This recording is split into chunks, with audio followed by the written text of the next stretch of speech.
Hello, I'm Ollie Johnson and welcome to Solent Sports News.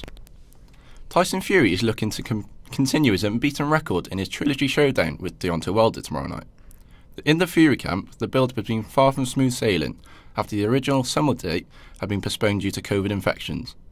Yet the Brit is hoping to light up Las Vegas with a devastating knockout. You ain't getting up because I brought my 6-foot-inch nails and I bought a big hammer from Alabama, baby. He's been battered by me twice, and he's going to get done in again for a third time, so he has got no legacy. He's living in the past. This went a right hand. It might have staggered Wilder. Fury going on the attack. Austin Fury down goes Wilder again. What a moment for the Gypsy King, Deontay Wilder. He can't even stand up. It's over. Tyson Fury has become the new WBC heavyweight champion of the world. As the corner has thrown in the towel, there is a new champion, and his name is Tyson Fury. There is early drama in Turkey ahead of Sunday's Grand Prix.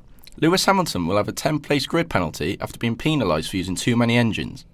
Mercedes have chosen to take a fourth engine, which is one more than permitted. The decision is for performance and reliability reasons and will mean Hamilton will join Carlos Sainz at the back of the grid. We are joined by F1 journalist Conor Godfrey. How did you see this race playing out?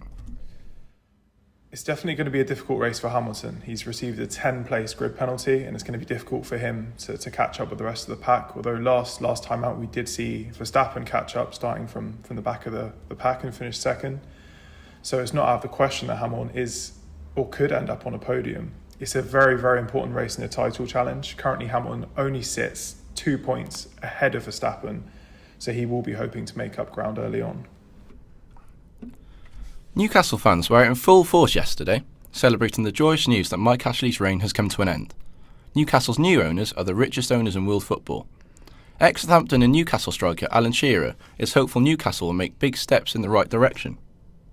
Well, you know, I think it's important that they don't just spend it on the team. I think the ground is shabby and it needs improving. The training ground needs improvement. They're going to invest in the city. Which is a great thing for our people here in Newcastle, because I think the city deserves that.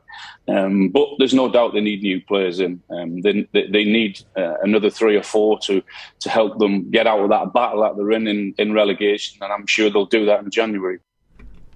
Manchester United star Cristiano Ronaldo can't stay out of the headlines today.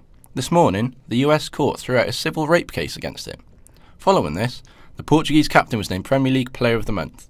The forward has had an impressive start to his second spell at United, hitting the ground running by scoring 5 goals since his return.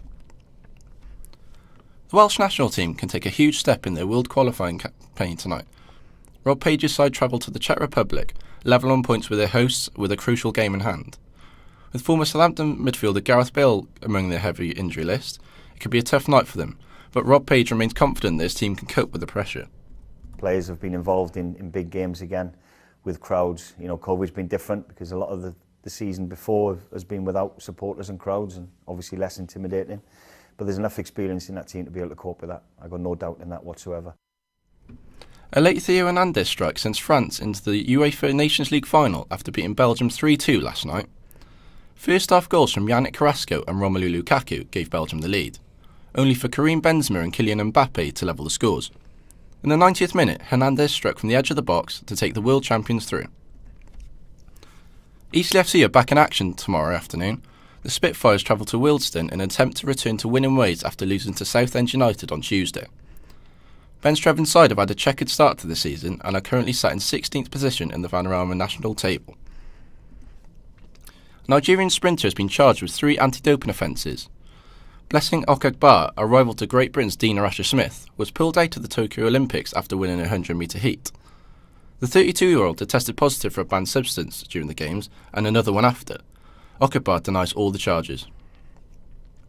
Andy Murray has finally had his wedding ring and tennis shoes returned after they went missing in the Californian desert. The former Wimbledon champion had left them outside to dry, forgetting that his ring was tied to the laces. After his online appeal, they had been returned to his hotel, and Murray has joked that he's back in his wife's good books. Would you believe it? They still absolutely stink, but the shoes are back, the wedding ring is back, and I'm back in the good books. Let's go! 18 former NBA players have been charged with fraud and aggravated identity theft. A string of arrests across the US have seen one-time first draft pick Terrence Williams amongst the 16 ex-players to get custody. The group are accused of claiming $2.5 million in payouts in the scheme, with Williams funneling his way to the money. World Rugby will bid to ban red and green kit clashes in international matches in time for the 2027 Rugby World Cup. This is to help sufferers of colour blindness, including players, officials and fans. Colourblind awareness says that 1 in 12 men and 1 in 200 women in the world have the condition. Just a recap of our top stories. Tyson Fury will be fighting Deontay Wilder tomorrow night in an attempt to defend his WBC belt.